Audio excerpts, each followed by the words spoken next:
Hello everyone, welcome back to another theatre vlog. Today I'm in Birmingham. I've not been to Birmingham in a little while. I came up here twice in April. And did I do any regional trips in May? I don't think I did. No, I think I stayed in London. But yeah, today I'm at the Birmingham Hippodrome to see the UK tour of Titanic. I saw Titanic in 2016 at the Charing Cross Theatre, so it's been a couple of years now, and I really enjoyed it when I saw it then. We didn't have the best seats when I saw it at the Charing Cross Theatre. They have like a balcony kind of level. We were to the side, it wasn't fab, so we were almost like on top of the stage from what I remember, very to the side. So I'm excited to see it again from hopefully better seats. My friend Kieran is in this cast, so I'm super excited to see him.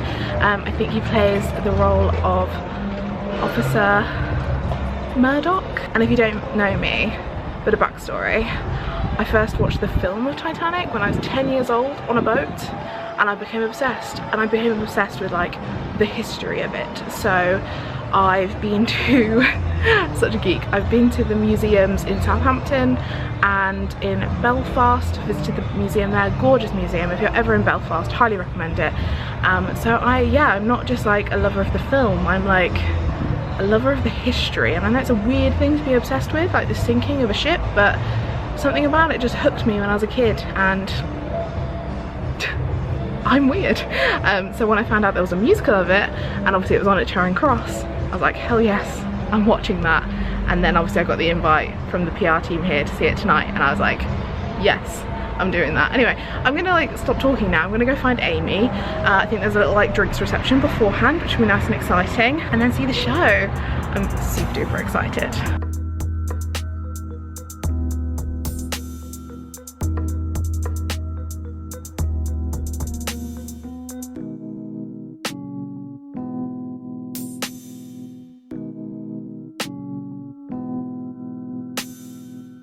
The musical is very special to me.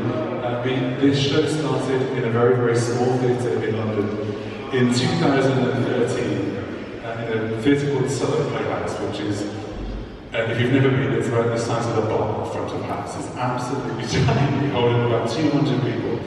And over the past 5 years, it's been my privilege to sort of take this show and to take it on the road. And we've been very lucky to visit cities in Canada and Japan and all over the world.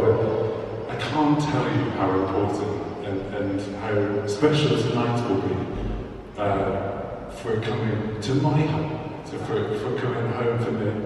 I probably can't even hear it in my voice anymore. I was born in Warsaw. Yeah. I went to school in Warsaw and lived here until I was 17 years old, and then moved down to London. And to be in this building when I first was told that Titanic the Musical was heading out on the UK tour for the first time, which is what this tour is. The first question I asked is it going to the Hippodrome? Because this building is where me, aged 10 years old, would sit in the front of the dress circle and fall absolutely in love with theatre. This is such a special building and such a special theatre for me, and the fact that we're here tonight, or you guys are here tonight, to see a show that I've created is something very, very, very special for me. I sincerely and desperately hope that you enjoy the show tonight. If you're expecting the James Cameron movie, you might be disappointed. But you're here to see the beautiful Broadway musical telling of the tragedy that was the Titanic. I desperately hope you enjoy yourselves and see something that was really created by the boy from Warsaw. Thank you very much. I'm now in the atrium, I believe it's called, of the Birmingham Hippodrome. I'm here with Mike, who's doing all his social media. Do you want to explain what you do? Yes. You do all radio stuff, Nearly. don't you? Yes, I work for Borstal Radio. I have a musical theatre show on a Sunday, every Sunday, Which 2 till 4, Amy Amy Stutz is part of. Yes, one of my correspondents, along with the wonderful Johnny Weston. And I also know Claire Machin, who's in the cast tonight. And I met her when she was doing The Girls in the West End, which is just a fantastic show. And we've been friends ever since. So I was like, as soon as it was like here, and it's got a special place in my heart, this show, because I played Wallace Hartley a few years ago. Let's put it like that. Won't put any dates in. That's all I can say about that, Rukaya. Yeah. It's a number of years ago. I'm gonna let you do your social media stuff now, and I will carry on chatting. So yeah, as Mike just mentioned, Claire Machen's in the cast, and I saw her in The Girls. I've seen her in a couple of little things, I think. She's just amazing. And also my friend Kieran Brown, as I mentioned earlier, who I adore. I feel like there's quite a few people in this cast that I've seen in various different shows, and I'm so excited to see them in this show. We've just picked up some drinks, which is very nice, and also these amazing little cupcakes. How incredible is that? The ombre swirl and the Titanic. I believe these are made by a company called Cupcakes, and we've come into this little room in the atrium so I can eat this without the embarrassment of eating a cupcake in public, because it's not going to be pretty. So yeah, and we've been given programs, which is really lovely, and I think it's about 7:10 now, so we'll go through into the theatre soon and watch the show.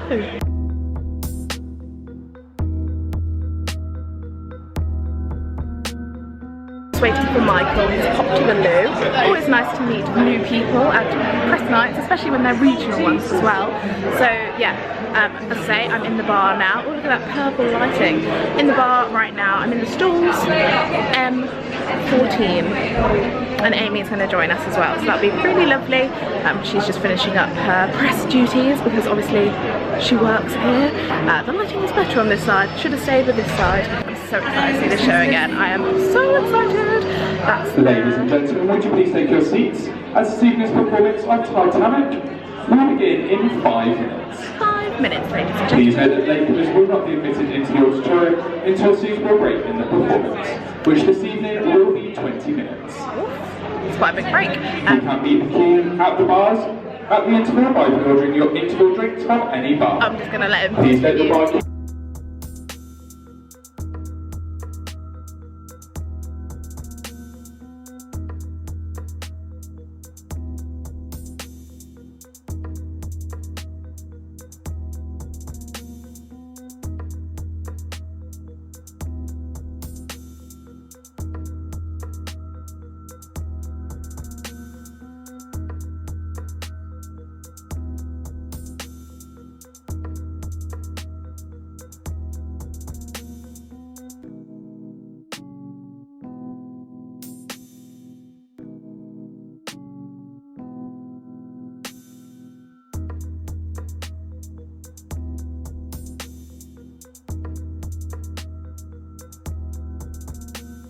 It's now the interval of Titanic, and I've got Amy here with me. Just been doing my job. Yes, she had to prioritise that, and I'll allow it. She just put me on. Did you put me on the Birmingham Hippodrome? Yes, and 52 stages, which we're currently doing an Instagram takeover of this week. Love that. If you are not following 52 stages, and also if you're not following Birmingham Hippodrome, And if you're not following Amy's stuff, oh my god, what are you absolutely. doing? But yeah, the 52 stages, because it is like a takeover every week from a different theatre, and it's every week, right? Yeah. Yeah, and it's so much fun. If you want to like see more of like regional theatres, behind the scenes, it's really cool. Highly recommend. But anyway, it's the interval of Titanic, and I'm loving it. You only saw Act 1 the other week, didn't you? Yeah. So I'm eager for Act 2. I've been waiting weeks for this. You've seen Act 1 twice, and I need Act 2. Yeah, as I mentioned earlier, I'm pretty sure I did anyway. I saw it at Charing Cross a couple of years ago. To see it on a much bigger stage and to be sitting like further back and more central. I don't know if I told you earlier, but I was sitting at like a really weird angle at Charing Cross because they have like a dress circle-y kind of bit. And we were on like, I guess the slip, so we were like above the stage really, but like looking down at such a weird angle. So this is like perfect, and I'm loving it. Music. It's stunning, and it's really like different throughout the show as well. It's a really nice blend of like this is sad and dramatic, and then this is happy and joy and dancing moments, and it just feels really kind of classical. And like the end of Act 1 when they hit the iceberg, spoiler alert, like the whole theatre shakes. Yeah, was it like that when you saw it in Sheffield? Yeah, as well? yeah. Oh, and in Sheffield as well, did they use like how they started the show with like walking through the auditorium? I love that. that. I love, especially when it's a regional thing, like a regional theatre, that's what I was looking for. Because like for example Matilda on tour, they're not using the aisles like they do in London, but when a show does that and like brings the audience into it, especially when you're in a big theatre, you feel way more part of the action. Definitely, I love it, because I thought it was latecomers coming in at first. Well, every time there is someone that like goes for a little thing, I'm like, you in the show? No, but because they were really like thudding along, it was amazing, and yeah, and the story's just gripping as well. As someone who grew up loving the film and then also loving the history of Titanic, it's so different in comparison with the film, obviously. But I love the way they tell it, and you get to know everyone and all the different classes. Yeah, and the way they do it, and like I was thinking like Devin Ellis Jones, is that her name, who was in Half Sixpence, like obviously her face sticks out in the ensemble, it's amazing. And like they were rotating characters every like 2 minutes. It was amazing. I'm obsessed. Anyway, you gonna have a drink? Yeah. I feel like we know what's gonna happen. Yeah. But you know, if anyone doesn't, there are people that are young enough to not know the history of Titanic though, isn't it? Like, that makes me feel old. So we're going to end it on that. We're going to get a drink and then go in for Act 2. I mean, no, because it's going to sting. But yeah, it's a great show.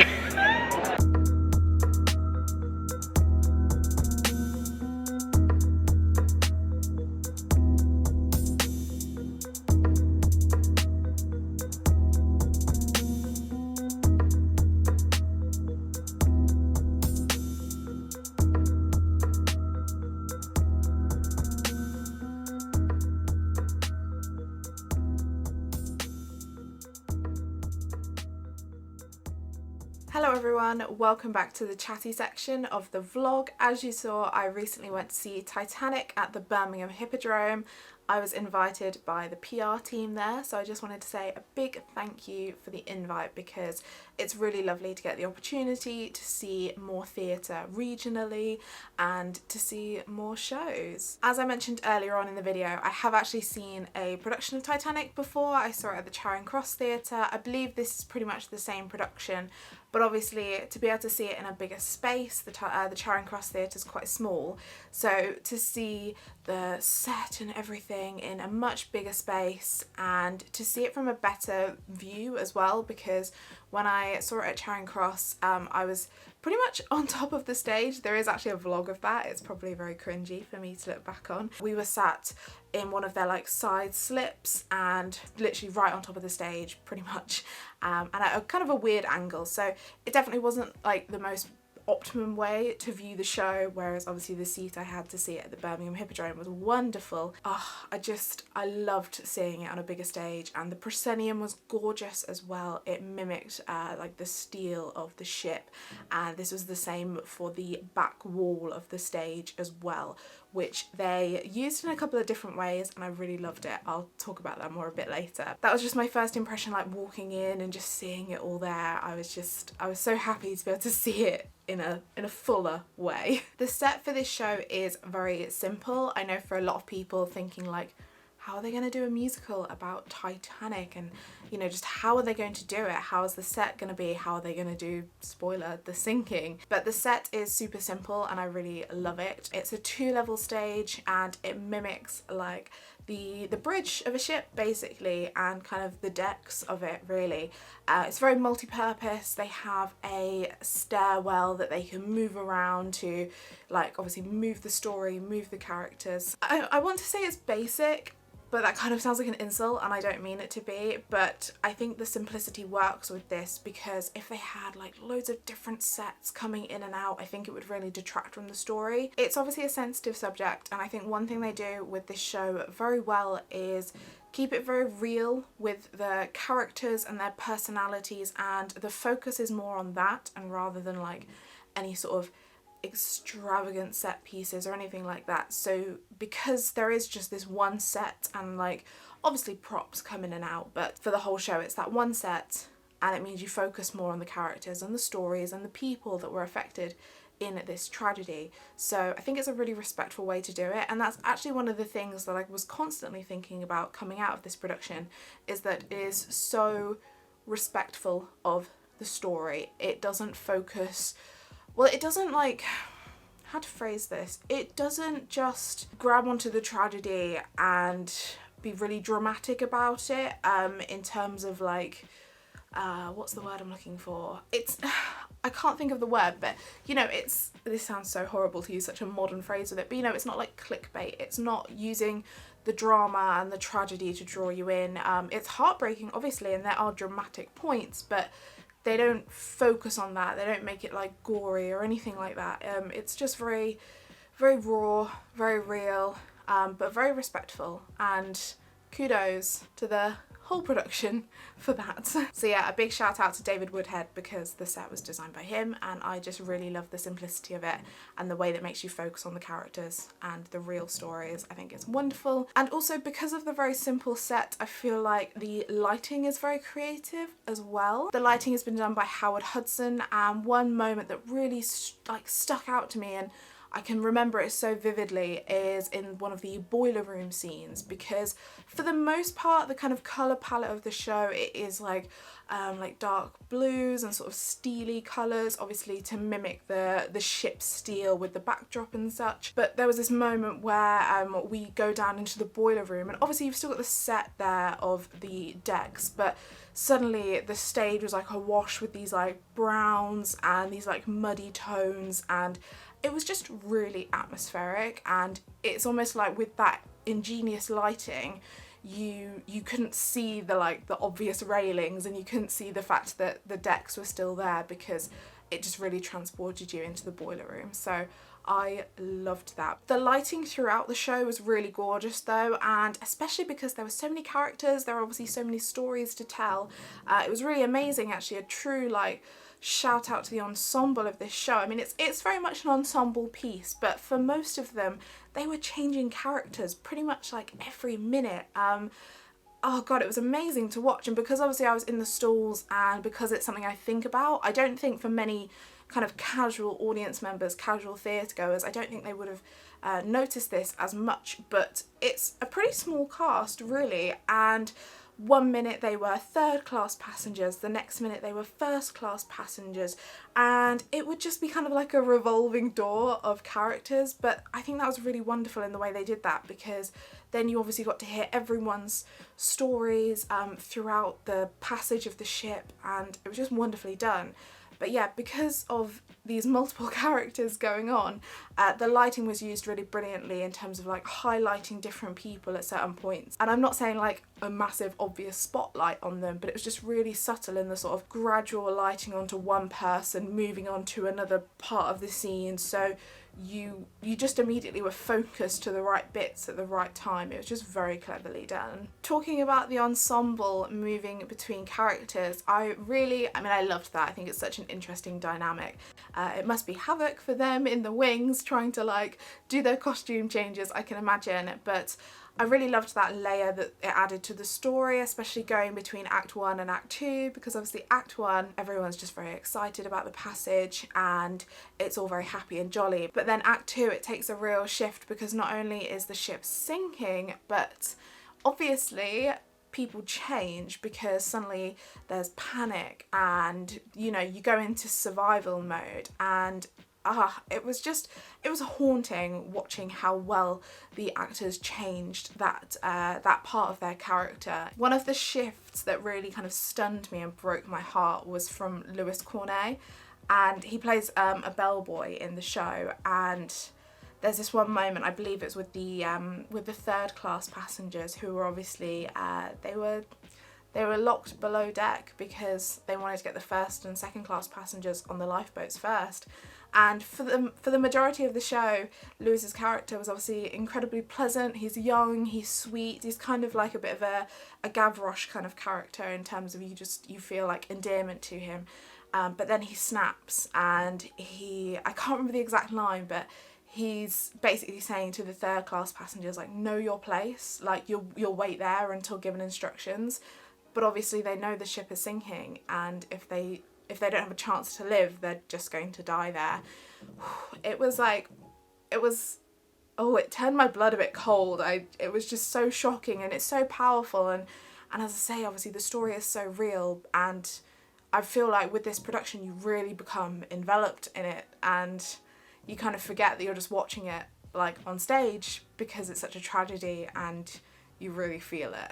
One thing I loved about this production was the way they used the auditorium, because I think especially in touring venues it's nice to make the audience feel like they're a bit more of a part of the show, and they do this very well, especially at the top of the show but a little bit in Act 2 as well, where they use the aisles in the stall section just as walkways. But I think just that alone, it's something so simple but it really kind of, it pulls you in and you're like, oh, this is happening right around me. I was sat on an aisle seat, so at the start of the show when they were coming down the aisles to go onto the stage and there was just suddenly like thundering footsteps, I thought it was latecomers, but it wasn't. It was cast members coming down the aisles, and I just love it. It's so simple.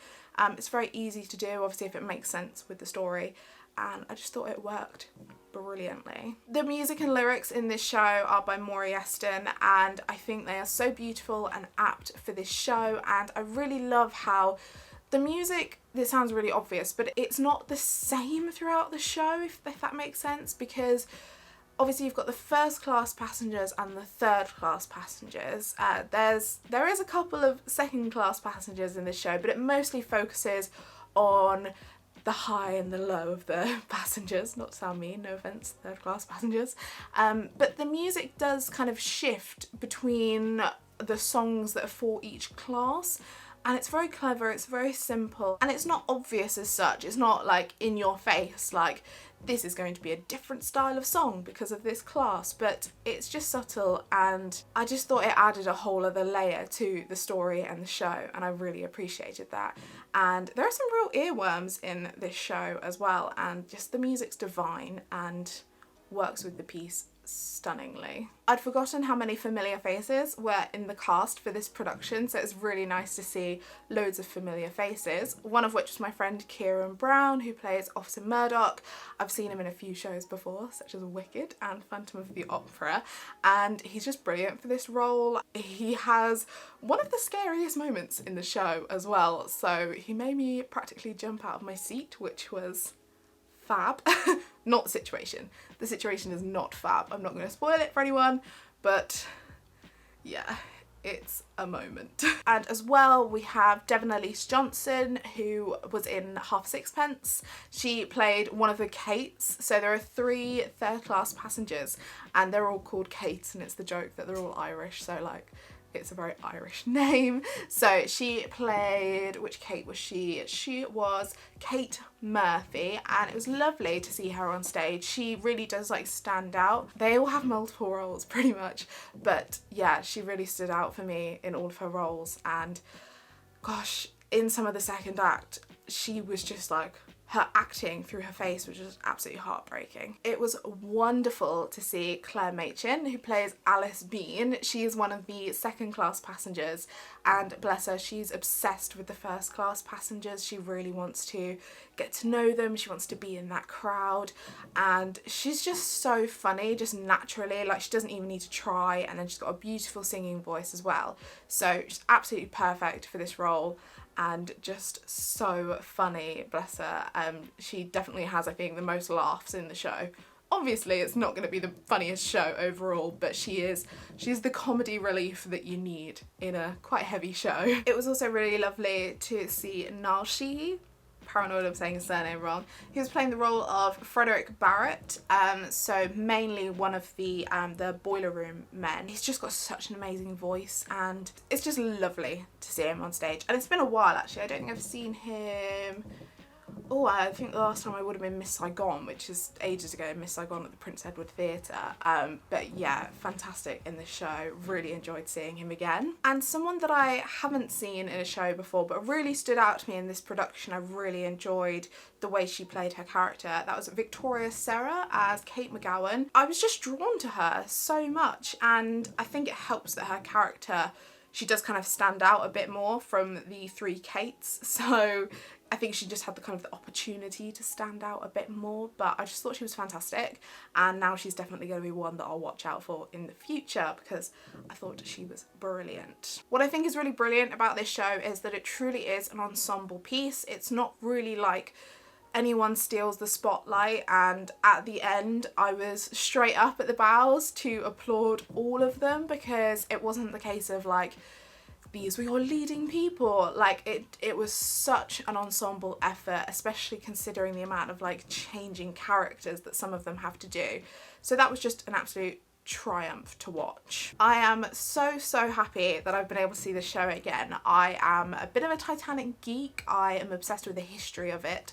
I know it's a bit of a weird thing to be obsessed by, but that's who I am. So to see a musical version of it done so respectfully, so beautifully, I love it. I would highly recommend that you go and see Titanic on tour if you can. I'll leave a link to their website below so you can see if it's coming near you. Thank you so much again to the Birmingham Hippodrome for inviting me. I really appreciate the invite. If you've already been able to see Titanic on tour or if you saw it in London, I'd love to know your thoughts on the show. Please do leave them in the comments down below. And if you've enjoyed this video, please do give it a thumbs up and subscribe to my channel if you'd like to see more of me in the future. I make a lot of theatre content, so if you enjoy theatre, hopefully you'll enjoy my channel. I hope you're all doing really well, and I will see you in my next video. Bye!